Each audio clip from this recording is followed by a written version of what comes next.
Son las 4 de la tarde del 7 de mayo de 1972. Merian Pes y Anita Luchesa hacen autostop desde la ciudad de Berkeley hasta la Universidad de Stanford. Un coche se detiene. El hombre que lo conduce se ofrece a llevarlas a su destino. Las dos estudiantes suben al Ford Galaxy. Nunca se las vuelve a ver con vida.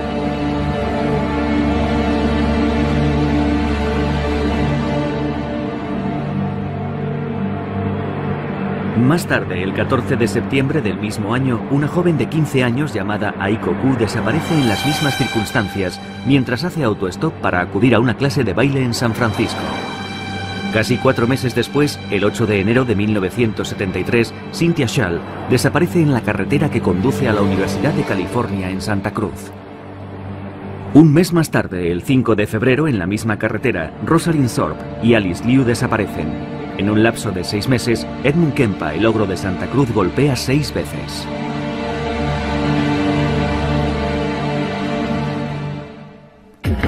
Stefan Bourgois es uno de los especialistas en asesinos en serie más reconocidos mundialmente. En una carrera de 30 años ha entrevistado a alrededor de 60 asesinos en todo el mundo. El 8 de noviembre de 1991 se reúne con Edmund Kempa en la sala de entrevistas de la penitenciaría de Vacaville en California. El hombre que se presenta ante Stefan Bourgois es un gigante con un peso de 130 kilos y 2,15 metros de altura. Con 43 años de edad, lleva en prisión 18, cumpliendo 8 condenas por asesinato.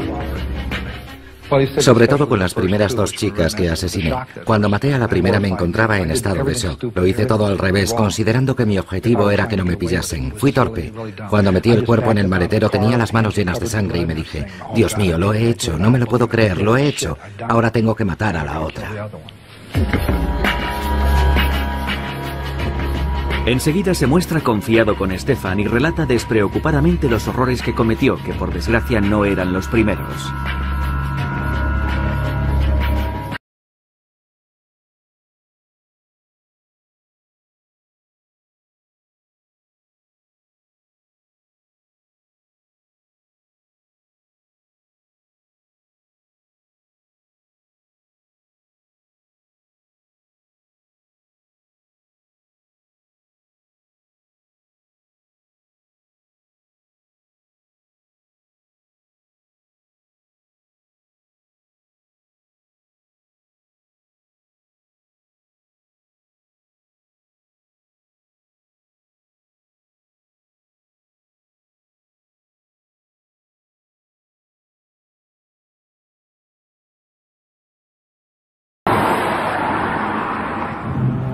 Su madre, Clarnell, con una impresionante estatura, hace gala de una estricta disciplina. Dirige todo el odio que siente por su exmarido hacia la única presencia masculina en la casa. Las hermanas de Edmund, que también lo maltratan, tienen su propia habitación. Ed debe contentarse con una cama improvisada en el sótano. Mi madre y mis hermanas se iban a dormir arriba, donde yo dormía antes, arriba. Yo tenía que bajar al sótano. Y un niño de 8 años no es capaz de comprender esa diferenciación. ¿Por qué me mandan a mí al sótano? ¿Voy a ir al infierno o voy a ir al cielo? Arriba está el salón y yo tengo que irme abajo con los demonios, los monstruos y los fantasmas que me aterrorizan. Pero ellas no. Harold Cartwright es abogado. Designado por el tribunal durante el juicio de Kempa, fue investigador de la defensa. Él se acordaba de aquella época y me la describió como uno de los peores periodos de su vida. Sus hermanas eran más mayores y se metían con él y todo eso, como suele ocurrir entre hermanos. Nada que fuese más allá. Y su madre era una persona muy verbal. Nunca lo maltrató físicamente, pero en su opinión sí lo hizo verbalmente. La madre del joven Edmund lo humillaba constantemente.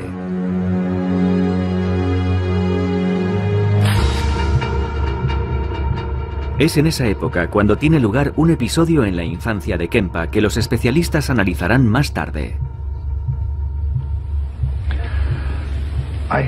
Yo tenía una pistola de juguete. Era toda metálica.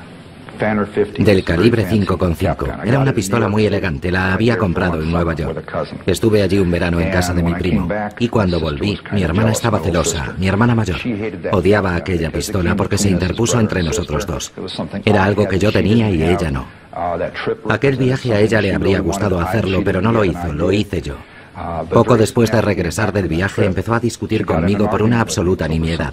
Se puso furiosa, cogió la pistola y yo le dije, no la tires. Y me la lanzó a mí, con mucha fuerza. Golpeó el suelo y mi dedo. Y me hizo mucho daño. Pero la pistola se rompió, el mecanismo interior. Ya no volvió a funcionar. Así que me fui a su habitación, cogí una muñeca Barbie, una muñeca muy bonita que tenía, la muñeca Barbie. Todas las niñas tienen una, ¿verdad? Tenía unas tijeras, una máquina de coser. Cogí las tijeras, le arranqué la cabeza a la muñeca y me dije, volverá a colocársela de nuevo. Es como si no le hubiese hecho nada. Así que cogí las tijeras y le corté las manos y le dije, toma, ahora tú tienes un juguete roto y yo tengo otro juguete roto. Aquella fue mi respuesta. Solía entretenerse con juegos muy morbosos con sus hermanas. Jugaba con sus hermanas a la silla eléctrica, atándolas a un sillón, o al juego de la cámara de gas.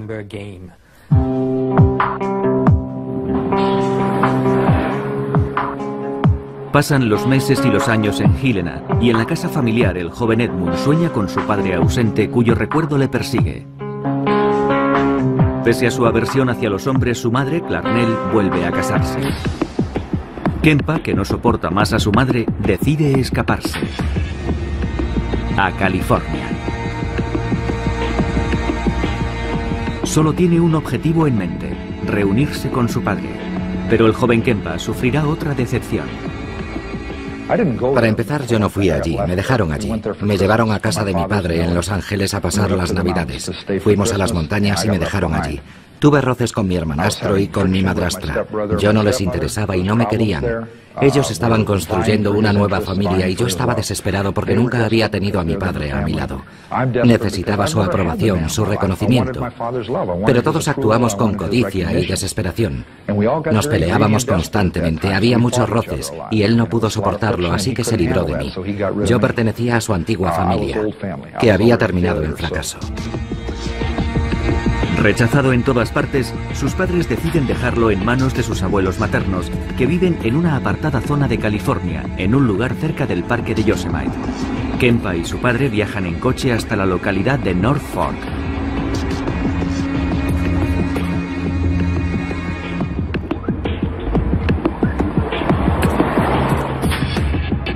Es en esta casa donde Edmund Kempa permanecerá varios meses y cometerá por primera vez un acto irreparable.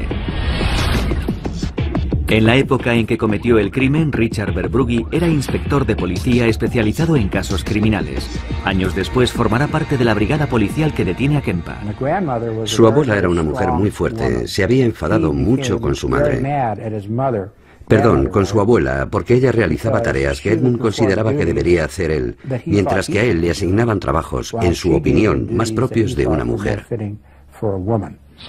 Nunca me dejaba salir por mi cuenta, nunca me dejaba salir de la propiedad. Empecé a desarrollar fantasías contra ella, la idea de asesinarla. Ya en aquella época tenía fantasías de decapitación. Esas fantasías ya estaban en mi cabeza. Así que un día mató a su abuela, y cuando el abuelo regresó, sabía que tendría problemas por lo que había hecho, así que mató también a su abuelo. Tras matar a sus abuelos, Ed Kempa llama a su madre para contarle lo que ha hecho. Al no haber cumplido aún los 15 años, y por tanto siendo menor, Kempa no es encarcelado, sino internado en el Hospital Psiquiátrico de Atascadero, California, el 6 de diciembre de 1964, donde permanece durante más de 5 años. Entonces, ni los médicos ni las autoridades detectan ningún signo que indique que se trata de un asesino que terminará reincidiendo más tarde o más temprano. La personalidad de Kempa es analizada, pero los psiquiatras se equivocan en sus estimaciones, diagnosticándole esquizofrenia paranoide.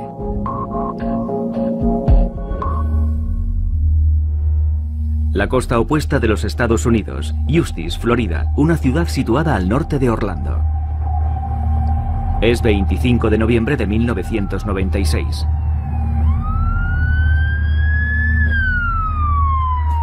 Son las 11:45 cuando este hombre responde a una llamada en la que le comunican que se ha cometido un doble homicidio en una casa situada a varios kilómetros de la ciudad.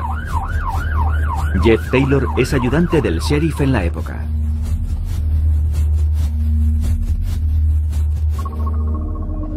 Por la línea de comunicación de la oficina del sheriff, la línea 911, recibimos una llamada de emergencia comunicándonos que una niña había encontrado a sus padres muertos en su vivienda.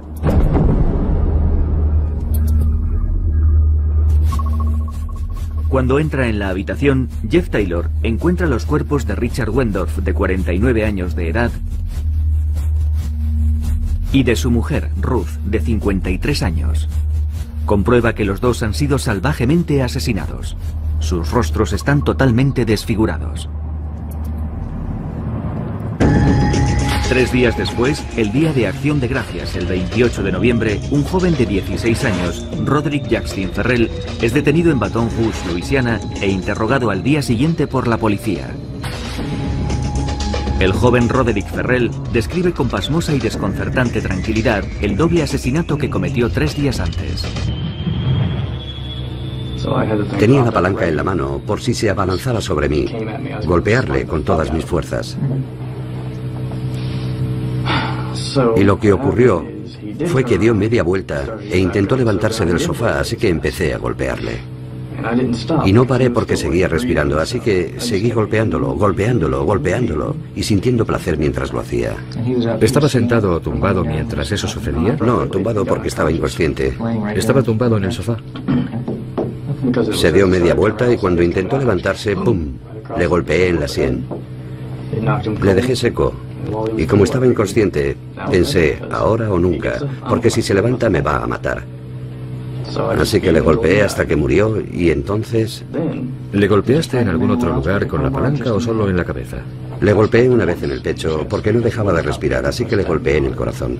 ¿En el corazón? Cogí la palanca y ¡pum! ¿Para acabar de una vez? La cabeza del señor Wendorf parecía una hamburguesa cruda porque tenía la cabeza y el cráneo completamente destrozados.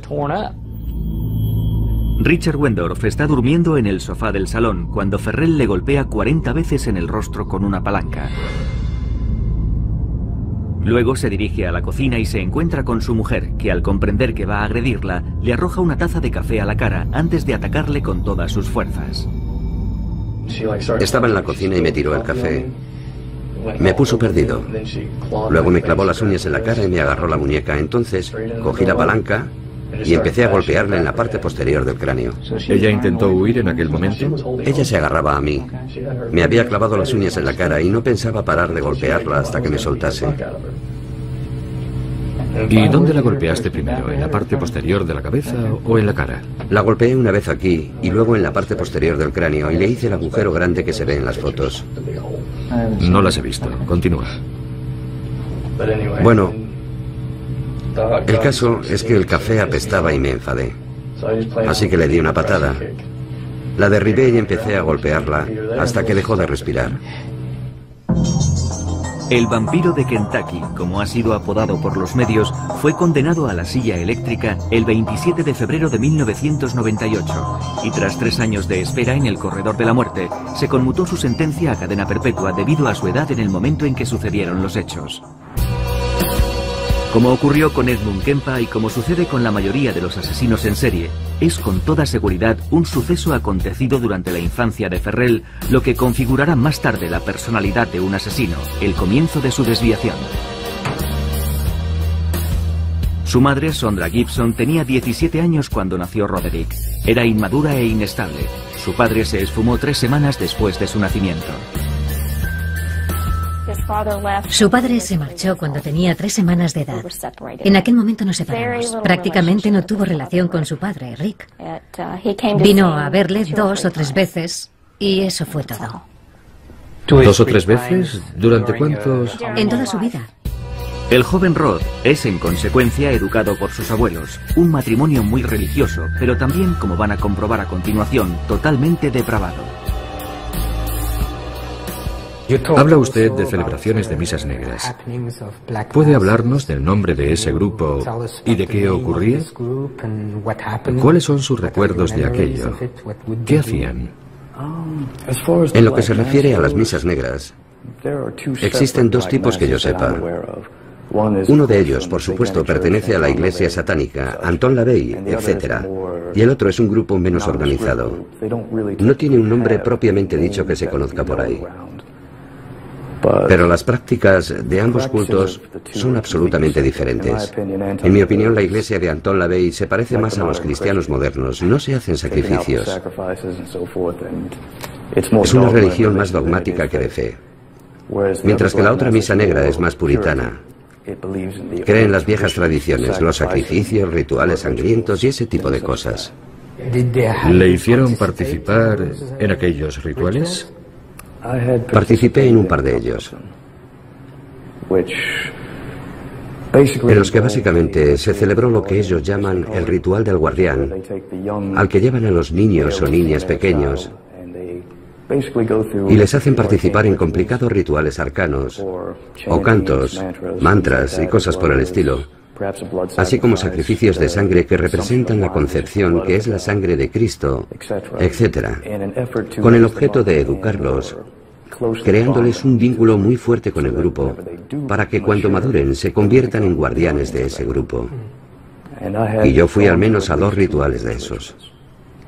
¿Y qué edad tenía entonces? Debía tener 6 años. 6. No solo introducen a Ferrell en rituales ocultistas, también le obligan a enfrentarse literalmente al horror. Es violado en 2 ocasiones por uno de los miembros de la secta. El joven Ferrell pasa su adolescencia entre Eustis, en Florida, y Kentucky, el estado donde nació. Es en ese periodo donde su comportamiento empeora. Introduce a sus compañeros de instituto en el vampirismo con el fin de dominarlos y manipularlos. Empieza a desarrollar también toda suerte de técnicas para dominar a las personas que se encuentran en su entorno más cercano. ¿Cómo se las arregló para tener una influencia tan grande en su grupo? Básicamente, me encantaba la psicología. Solía ir a la biblioteca de la universidad a estudiar psicología. A veces asistía a las conferencias que se daban allí. Intentaba comprender mejor la mente humana. He empleado diferentes técnicas que supongo podrían considerarse técnicas de lavado de cerebro o de alteración mental. Dietas bajas en proteínas, mantras, depravaciones sensoriales, cosas así. Mi principal objetivo era penetrar en su psique de forma que me viesen como una deidad. Ya nada pudo detener a Ferrell en su búsqueda de la dominación y la violencia hasta el día en que decidió asesinar al matrimonio Wendorf. El doble homicidio que confesó sin recibir ninguna presión durante los 2 interrogatorios llevados a cabo después de su detención los negó 12 años después ante Stefan Bourgois. Yo realmente no recuerdo haber tenido intención de ir a matar a nadie entonces. Solo quería robarle su coche. Y lo que recuerdo actualmente de aquello, la verdad es que está todo bastante difuso en mi memoria, porque han pasado muchos años. Estaba drogado.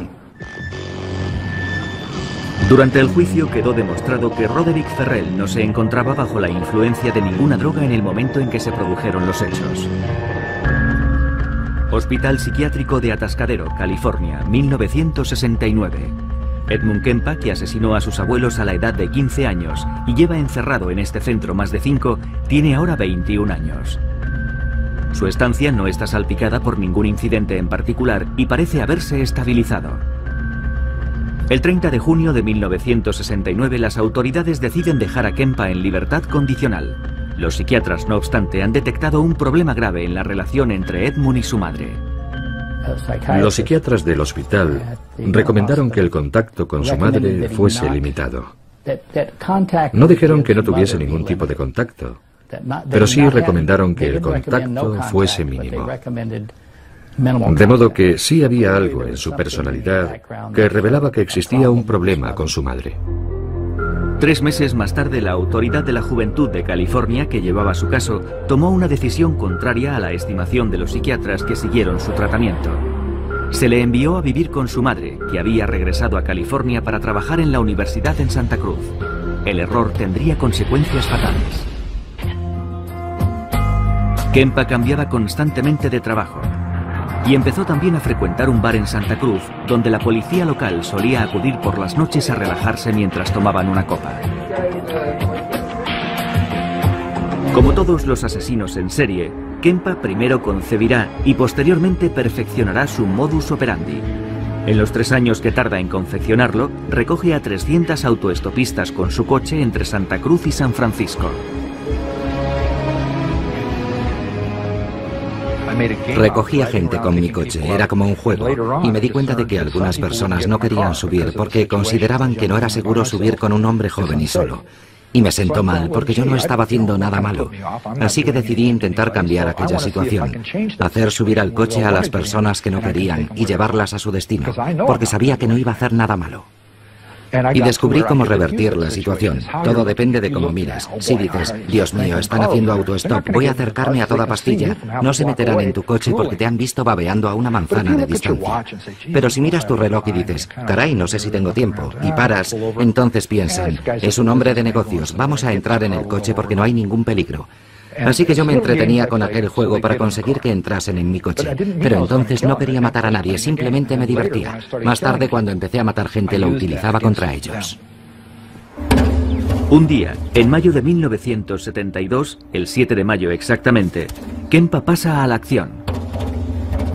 Aquel día, 2 estudiantes de 18 años, Merian Pes y Anita Luchesa, están haciendo autostop en la carretera que enlaza Berkeley con la Universidad de Stanford. Kempa utiliza todas sus habilidades para conseguir que entren en su coche. Pes no quería entrar en el coche. La otra chica, Anita Luchesa, no era autoestopista. La cuestión era quién se sentaba delante y quién detrás. Anita abrió la puerta y me preguntó a dónde iba. En el cartel que llevaban ponía Stanford, así que le dije, voy a Palo Alto, ¿puedo dejaros allí? Oh, genial. Entra en el coche, coge sus cosas y levanta el asiento para que pase su amiga, que estaba mirándome seria, dudando de si entrar o no. Enseguida me di cuenta de que la chica tenía claro que no quería entrar. Un adulto solo, un coche coupé de 2 puertas, de modo que el único sitio por donde salir era pasando por encima del asiento delantero. Así que esas eran todas las señales de aviso para no entrar a un coche con un hombre. En fin. Pero cuando me acerqué a ella se me ocurrió el truco del reloj. ¿Tengo tiempo? Al hacer ese gesto la chica pensó, este tío es un calzonazos, es totalmente inofensivo. Y entró en el coche. Mickey Alufi es uno de los detectives de policía de Santa Cruz que más tarde detendrán a Kempa. Cuando cogía a las autoestopistas, montaban en el coche por la puerta del pasajero y él les decía, creo que la puerta está mal cerrada. Entonces alargaba el brazo, abría de nuevo la puerta y la volvía a cerrar. Sin embargo, el tipo de coche que conducía tenía una manilla de seguridad en el reposabrazos y cuando cerraba la puerta, se bajaba un pestillo que impedía que nadie pudiese salir por la puerta. Ya no se podía manipular la manilla. Y cuando eso ocurría, me dijo, ya no tenían escapatoria. Kempa mató a las 2 estudiantes a puñaladas antes de decapitarlas y deshacerse de los cadáveres, que enterró en las colinas que dominan Santa Cruz, no sin antes violar sus cuerpos.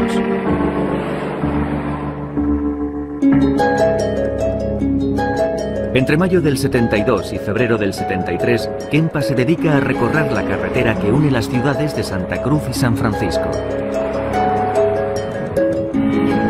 Mata a 4 estudiantes más utilizando el mismo modus operandi. Las recoge mientras hacen autostop, las decapita después de asesinarlas y viola sus cuerpos. Seguidamente las descuartiza y dispersa los restos con el propósito de despistar a la policía.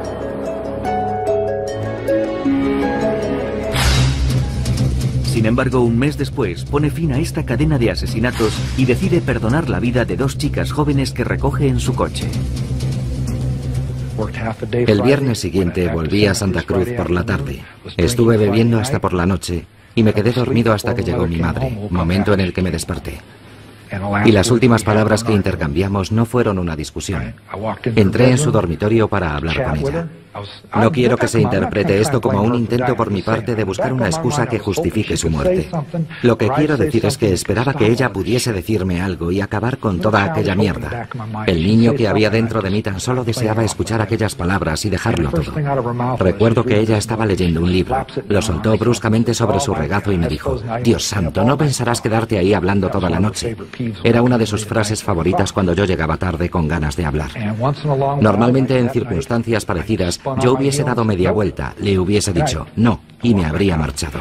Ella habría sido consciente de que había herido mis sentimientos y al día siguiente nos habríamos hablado otra vez, pero yo sabía que no íbamos a volver a hablar. Regresé a mi cuarto y me eché en la cama sabiendo que no iba a dormir. Permanecí tumbado unas 3 o 4 horas, hasta eso de las 4 o 5 de la mañana. Pasadas las 5, volví empuñando un martillo y le aplasté el cráneo. Y luego la degollé. Después de matar a su madre, Kempa asesinó a la mejor amiga de esta, que trabajaba con ella en la Universidad de Santa Cruz. Luego decide abandonar la ciudad.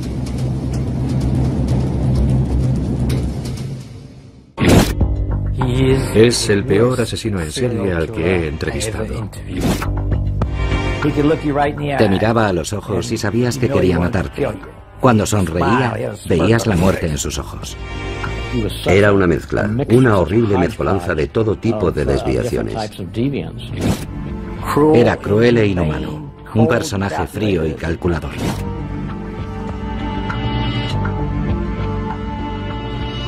¿De qué se le acusa? Me acusan de haber matado a 34 mujeres. Pero nadie ha sido capaz de reunir esos 34 nombres, ni la justicia ni nadie más. Es una acusación falsa. ¿Y de qué le han reconocido culpable? Me han reconocido culpable de la muerte de 2 personas en Fort Pierce, aunque nadie me ha visto nunca en la escena del crimen. Jamás se ha establecido el menor vínculo entre las víctimas y yo, salvo el testimonio de la madre de una de ellas. Gerard Seifa fue condenado a cadena perpetua en 1973 por el asesinato de 2 mujeres jóvenes. Más adelante la policía le atribuirá 34 víctimas en total, pero se calcula que podría haber matado entre 80 y 110 personas.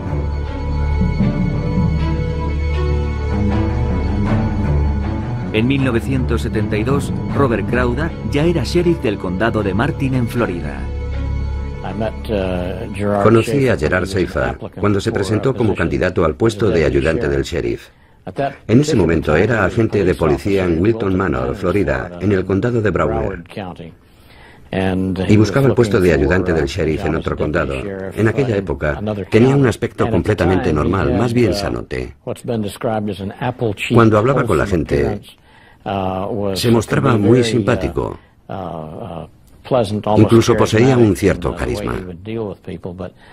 Sin embargo, pronto nos dimos cuenta de que tras esa fachada se ocultaba algo bien distinto. Seifa se mudó a una casa situada a pocos kilómetros de la oficina del sheriff. Parecía la persona idónea para ocupar el puesto de ayudante del sheriff. Pero justo a los 28 días, Seifa cometió un grave error y fue desenmascarado por su superior. Era un sábado por la mañana y yo estaba cortando el césped. Sonó el teléfono, mi mujer me llamó y fui a cogerlo. Era Seifa. Me dijo: vas a ponerte muy furioso conmigo, he hecho una solemne estupidez. Y yo le respondí: cuéntame qué ha pasado. Me dijo: ayer mientras estaba trabajando vi a 2 chicas, 2 adolescentes haciendo autostop. Me paré a hablar con ellas y traté de impresionarlas, diciéndoles lo peligroso que era que unas chicas tan jóvenes estuviesen haciendo autostop, los problemas en los que podían meterse y los percances que podían sucederles. Se echaron a reír y no me tomaron en serio, así que hoy me las he arreglado para encontrarme otra vez con ellas. Quería meterles el miedo en el cuerpo y convencerles del riesgo que corrían si no me hacían caso para evitarles problemas en el futuro. Y me dijo que las había llevado al bosque y que les había dicho que las iba a vender como esclavas. Y que para asustarlas, las había dejado allí un rato, pero que pensaba volver a soltarlas. Pero cuando había vuelto ya se habían marchado, se las habían arreglado para desatarse. Las dos jóvenes en cuestión se llaman Pamela Sue Wells y Nancy Helen Trotter. Ahora ya saben que han escapado de milagro de un asesino pervertido. Después de arrestar a Seifa, Robert Crowder quiso saber con detalle lo ocurrido y ordenó una reconstrucción de los hechos con las dos jóvenes.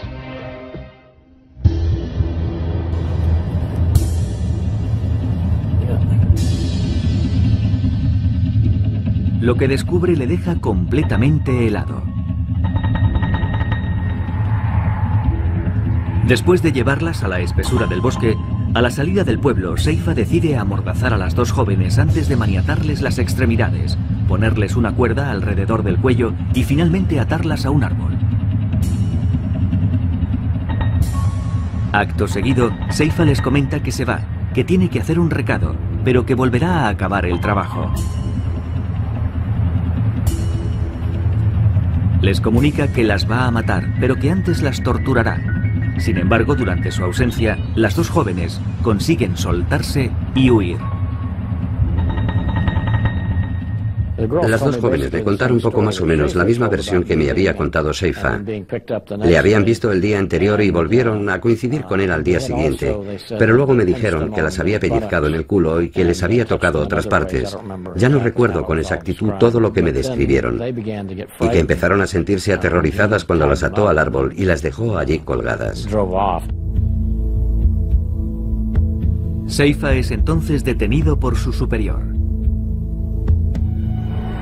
A renglón seguido aparece un nuevo elemento que servirá para desenmascararlo definitivamente. Casi al mismo tiempo se descubren dos cuerpos en los alrededores de Vero Beach, en Fort Pierce para ser exactos. Robert Stone es el fiscal en el proceso que se abre contra Seifa en octubre de 1973.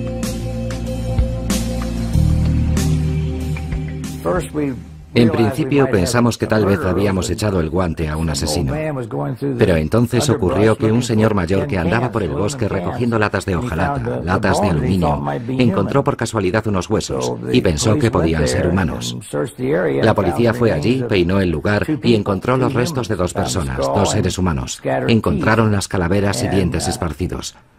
Casi al mismo tiempo, la madre de una chica cuya desaparición se había denunciado en septiembre del 72 se presentó en las oficinas del condado, en el departamento de tráfico, con un número de matrícula que había anotado, intentando averiguar a quién pertenecía.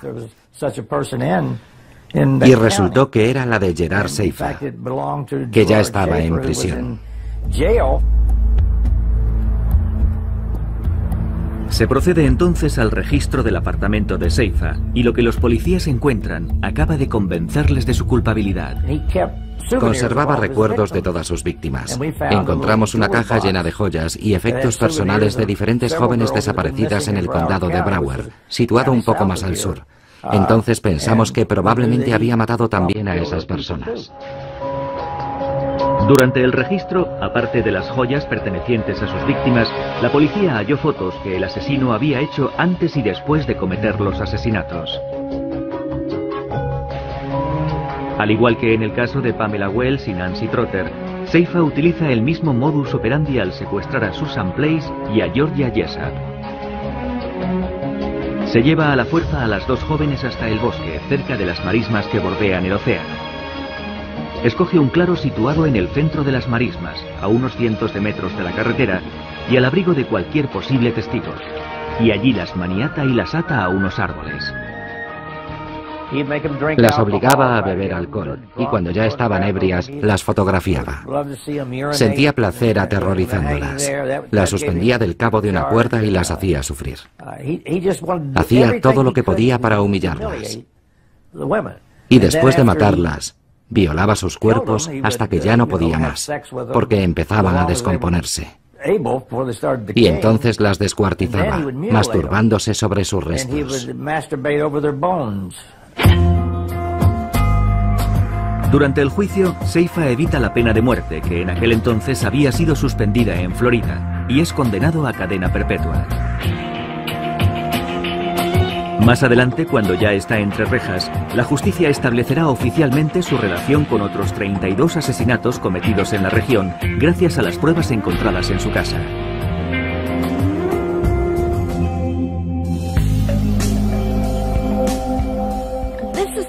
Esta es la casa en la que vivía Gerard Seifa cuando yo lo conocí en 1964. Sondra London conoce bien a Gerard Seifa. Salió con él durante un año. Luego le pierde de vista y reanuda el contacto con él 10 años más tarde al enterarse de sus crímenes. Siempre contaba dos historias. La primera era: soy el asesino en serie de mujeres más grande del siglo. La segunda era: soy inocente. Jamás he matado a nadie. Soy un honrado policía. Y recuerdo un momento memorable. Esta frase me la dijo muy lentamente. Me miró a los ojos y me dijo: tú no lo puedes comprender porque no eres un asesino en serie. Cuando le declararon culpable de los dos asesinatos, Robert Stone estableció su relación con los 34 asesinatos o desapariciones de mujeres hasta entonces sin resolver. Hablando con Seifa de esos otros casos, sugirió... Bueno, no lo sugirió. Escribió de su puño y letra en una carta que el número de sus crímenes oscilaba entre 80 y 110. Y él me comentaba muchas veces. Es verdaderamente horripilante, pero decía: ¿cómo definir un asesinato? Si tienes a una víctima y ésta se ahoga en su propio vómito, ¿se trata de un asesinato? Si matas a una mujer embarazada, ¿son dos asesinatos o solo uno? Y hacía la cuenta de sus crímenes, basándose en ese tipo de reflexiones.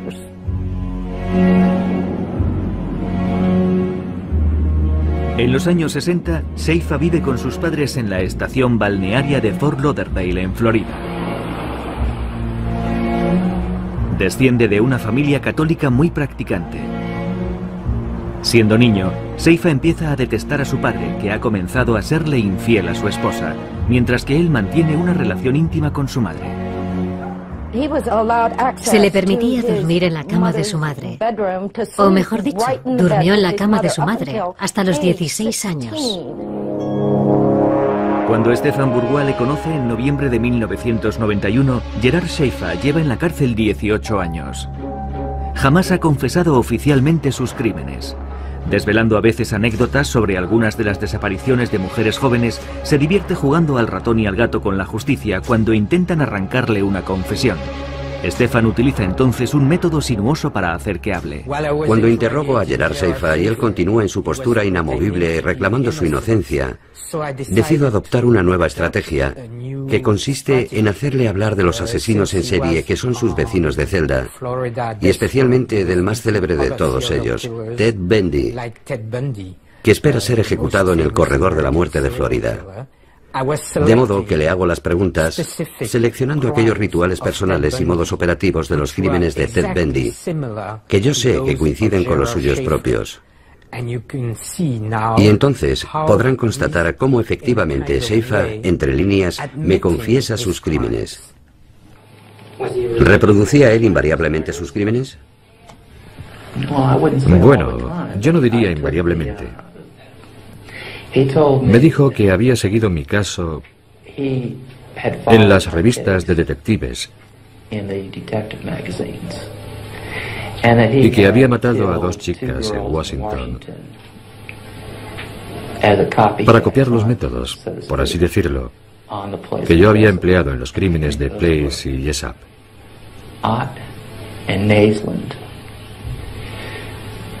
Creo que aquellas se llamaban Ott y Naisland. Me dijo que las había llevado por un camino forestal y las había estrangulado, que había violado sus cuerpos, que había vuelto y las había violado una vez más, y que las había decapitado, como una especie de homenaje. Y yo pensé, sois unos cabrones por escribir algo así. Mirad a este tipo, que ha leído y se ha creído todas vuestras estupideces, cuando yo no he admitido absolutamente nada. Y encima se vanagloria de ello. Bueno, no se estaban vanagloriando exactamente. En realidad era un homenaje. ¿Cuántas has matado en realidad, Gerard? Dicen que 34. ¿Son todas las que mataste o tienes algunas enterradas en tumbas privadas? Entonces le dije, Ted, soy el mejor. ¿Qué se le puede contestar a alguien así? ¿Qué puedes decirle? No podía darle una respuesta racional. Porque si le decías, Ted, son todo mentiras, él decía, no, no, lo sé. Y lo sabía. Porque él lo había vivido. Y yo no lo había vivido, excepto por lo que se había escrito de mí. Y él lo había hecho basándose en la información que había leído. Así que se había cargado a 36. Quería ser el mejor. Le obsesionaba que hubiesen dicho que yo había matado a 34. Pero tenía miedo de que hubiesen sido más de las que él sabía. De manera que estaba siempre intentando que yo le sacase de dudas diciendo, no, solo he matado a 34. Pero yo nunca se lo decía. Me había dado cuenta de que estaba completamente obsesionado por la cifra. Y yo, para pincharle, me volvía hacia él y le decía, soy el mejor, Ted. Van a electrocutarte y yo estaré aquí. Y seré el mejor, tal y como dicen. El número 1. El señor Stone tiene razón. El mejor de todos. Y tú no eres nadie. Eso le volvía loco. No es posible, decía. Entonces le enseñaba la portada del Palm Beach Post y le decía, lee esto. Soy una figura de culto. En primera página. De culto. Soy una figura de culto. No es posible. No puede ser. Aquello le corroía. Como todos los asesinos en serie, Gerard Seifa seleccionaba sistemáticamente a víctimas más débiles que él, mujeres jóvenes más fáciles de atrapar. El 3 de diciembre de 1995, Seifa es asesinado por otro recluso que le asesta 40 puñaladas.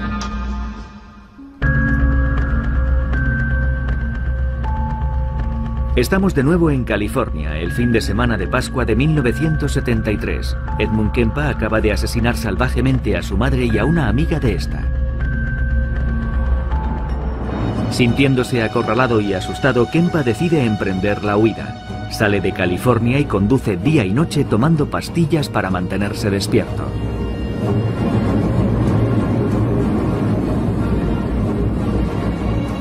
Tres días después llega a Pueblo, una población del estado de Colorado. Agotado por el cansancio, detiene su coche en esta estación de servicio. Y caso rarísimo entre los asesinos en serie, decide entregarse. Intenta ponerse en contacto por teléfono con un conocido suyo de la policía de Santa Cruz para confesarle sus crímenes. Recibí la llamada hacia las 5 de la mañana. Me dijo que el señor Kempa había decidido entregarse y que llamaba desde una cabina situada en Pueblo, Colorado. Admitía haber matado a su madre y a otra mujer, además de todos los homicidios que estábamos investigando. Mickey Alufi y Richard Verbrugge viajan entonces a Pueblo para hacerse cargo de Kempa. Su declaración fue muy completa, muy pormenorizada. Lo confesó todo, se acordaba de todo. Sin embargo, no profundizamos demasiado en ese primer interrogatorio. Tan solo pretendíamos averiguar las personas que admitía haber matado, y eso es lo que hicimos básicamente. Nos habló de las distintas chicas a las que había matado, de la muerte de su madre y de la mejor amiga de esta.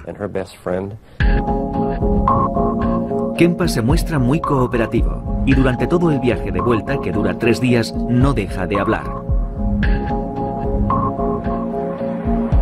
De vuelta en Santa Cruz, acepta incluso enseñar a los investigadores el lugar donde ha escondido los cuerpos de sus víctimas. Kempa se muestra igual de colaborador durante su proceso, que se inicia el 25 de octubre de 1973, siendo extremadamente prolífico incluso en los detalles más duros, sin que su voz transmita la más mínima emoción. Edmund Emil Kempa se mostró muy colaborador con la policía respecto a sus crímenes, y fue uno de los primeros casos en los que un asesino reincidente fue sometido a estudio por parte del FBI con objeto de poner a punto técnicas de perfil que permitiesen detectar a ese tipo de criminales en los Estados Unidos. Pero después de 35 años pasados entre rejas, una pregunta permanece en el aire, válida para todos los otros casos de asesinos en serie. ¿Ed Kempa podría volver a matar? Cuando alguien ha hecho el tipo de cosas que Ed Kempa hizo a personas inocentes, personas a las que no conocía, a las que no había visto jamás, simplemente extraños que se cruzaron en su vida, no se puede dejar que una persona así salga de la cárcel. Porque no se puede en absoluto correr el riesgo de que lo que se produjo una vez pueda volver a suceder. Así que no. Yo no quiero volver a ver a Kempa en la sociedad pese a haber participado en su defensa. Un día se presentará ante la comisión de valoración y dirá: sí, pienso que estoy preparado para la libertad condicional. Yo rezo para que nadie se la conceda.